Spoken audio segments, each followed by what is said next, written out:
আসসালামু আলাইকুম। আজকের গল্প শিবু আর রাক্ষসের কথা। সত্যজিৎ রায়। আই শিবু, এদিকে শোন। শিবুর স্কুল যাবার পথে ফটিকদা তাকে প্রায়ই এভাবে ডাকে। ফটিকদা মানে পাগল ফটিক। জয়নারায়ণ বাবুদের বাড়ি ছাড়িয়ে চৌমাথার কাজটায় যেখানে একটা পুরনো মূর্ছে ধরা স্টিম রোলার আজ 10 বছর ধরে পড়ে আছে, তার ঠিক সামনেই ফটিকদার ছোট্ট টিনের চালওয়ালা বাড়ি। অষ্টপ্রহর দাওয়ায় বসে কি যে কাজ করে ফটিকদা, তা ওই জানে না। শিবু শুধু জানে ফটিকদা খুব গরিব, আর লোকে বলে যে এককালে খুব বেশি পড়াশোনা করেই ফটিক পাগল হয়ে গেছে। শিবুর কিন্তু তার এক একটা কথা শুনে মনে হয় তার মতো বুদ্ধিমান লোক খুব কমই আছে। তবে একটা কথা ঠিক যে শিবুদার বেশিরভাগ কথাই আজগুবি আর পাগলাটে। হ্যাঁ রে, কাল চাঁদের পাশটা লক্ষ্য করেছিলি?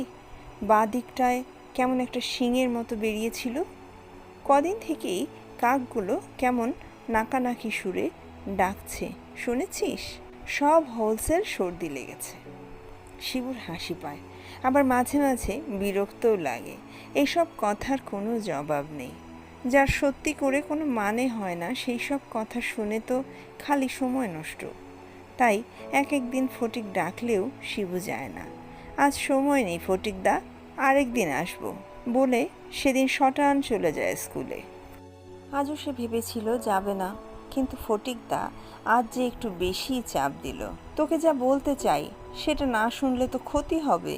শিবু শুনেছে পাগলারা নাকি মাঝে মাঝে এমন সব সত্যি কথা বলে যা এমনি লোকদের পক্ষে সম্ভবই না।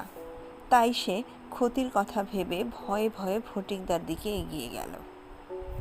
একটা হুকুর মধ্যে ডাবের জল ভরতে ভরতে ফটিক বলল, জনার্দন বাবুকে লক্ষ্য করেছিস? জনার্দন বাবু শিবুদের নতুন অঙ্কের মাস্টার। দিন 10 হলো এসেছেন। শিবু বলল, রোজই তো দেখছি, আজও তো প্রথমেই অঙ্কের ক্লাস। ফটিক জিভ দিয়ে ছিক করে একটা বিরক্ত হওয়ার শব্দ করে বলল, দেখা আর লক্ষ্য করা এক জিনিস নয়, বুঝেছিস? বলতো, তুই যে বেল্টটা পরেছিস তাতে কটা ফুটো, শার্টটার কয়টা বোতাম? না দেখে বলতো। শিবু কোনোটাই ঠিক মতো জবাব দিতে পারল না। ফটিক বলল, ওই দেখ, তোর নিজের জিনিস নিজে পরে আছিস, অথচ লক্ষ্যই করিসনি। তেমনি জনার্দন বাবুকেও লক্ষ্য করিসনি তুই। কি লক্ষ্য করব? কোন জিনিসটা? হুকোতে কলকে লাগিয়ে দুটো টান দিয়ে ফটিক বলল, ওই ধর, দাঁত। দাঁত? দাঁত। কি করে লক্ষ্য করব? উনি যে হাসেন না। কথাটা ঠিক। রাগী না হলেও ওরকম গম্ভীর মাস্টার শিবুদের স্কুলে আর নেই। ফটিক বলল, ঠিক আছে, এরপর যেদিন হাসবেন সেই দিন ওর দাঁতগুলো খালি লক্ষ্য করিস, তারপর আমায় এসে বলে যাস কি দেখলি। আশ্চর্য ব্যাপার, ঠিক সেই দিনই অঙ্কের ক্লাসে জনার্দন বাবুর একটা হাসির কারণ ঘটে গেল। জ্যামিতি পড়াতে পড়াতে শঙ্করকে চতুর্ভুজ মানে জিজ্ঞেস করাতে শঙ্কর বলল, ঠাকুর স্যার, নারায়ণ স্যার। আর তাই শুনে জনার্দন বাবু খ্যাক খ্যাক করে রাগী হাসি হেসে উঠলেন, আর শিবু চোখ তৎক্ষণাৎ চলে গেল তার দাঁতের দিকে। বিকালে ফেরার পথে ফটিকদার বাড়ির সামনে পৌঁছে শিবু দেখল সে হামানদিস্তা নিয়ে ব্যস্ত হয়ে আছে। শিবুকে দেখে ফটিক বলল, এই ওষুধটা যদি উতরে যায় তো দেখিস, বহুরূপীর মতো রং চেঞ্জ করতে পারবো। শিবু বলল, ফটিকদা, দেখেছি। কি দেখেছিস? দাঁত। ও, কীরকম দেখলি?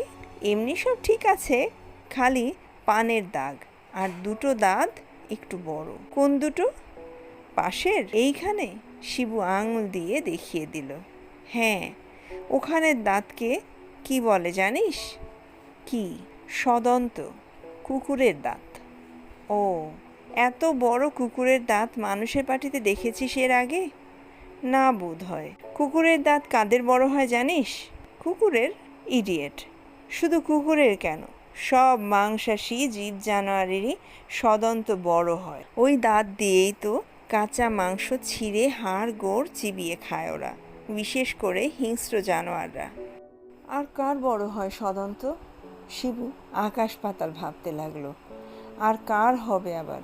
মানুষ আর জন্তু জানোয়ার, এছাড়া দাঁতওয়ালা জিনিস আছেই বা কি। ফটিকদা তার হামানদিস্তায় একটা আখরোট আর এক চিমটে কালো জিরে ফেলে দিয়ে বলল, জানিস না তো, রাক্ষস। রাক্ষস? রাক্ষসের সঙ্গে জনার্দন বাবুর কি? আর আজকের দিনে রাক্ষসের কথা কেন? সে তো ছিল রূপকথার বইয়ের পাতার মধ্যে। রাক্ষস খোক্ষস গল্প তা তো শিবু কত শুনেছে, পড়েছে। তাদের মূলোর মতো দাঁত, কুলোর মতো পিঠ। শিবু চমকে উঠল। কুলোর মতো পিঠ? জনার্দন বাবুর পিঠটা তো ঠিক সিধে নয়, কেমন যেন কুজো কুজো কুলো কুলো ভাব। শিবু কাকে যেন বলতে শুনেছে যে জনার্দন বাবুর বাতের রোগ, তাই পিঠ টেনে চলতে পারেন না। মূলোর মতো দাঁত, কুলোর মতো পিঠ, আর আর যেন কি হয় রাক্ষসের, আর ভাটার মতো চোখ। জনার্দন বাবুর চোখ কি শিবু লক্ষ্য করেছে? না, করেনি। করা সম্ভব নয়, কারণ জনার্দন বাবু চশমা পরেন, আর সেই চশমার কাঁচ ঘোলাটে। চোখের রং লাল কি বেগুনি কি সবুজ তা বোঝবার কোনো উপায় নেই। শিবু অঙ্কেতে খুব ভালো। লসাগু, গসাগু, সিঁড়িধারা, বুদ্ধির অঙ্ক কোনোটাতেই সে ঠেকে না।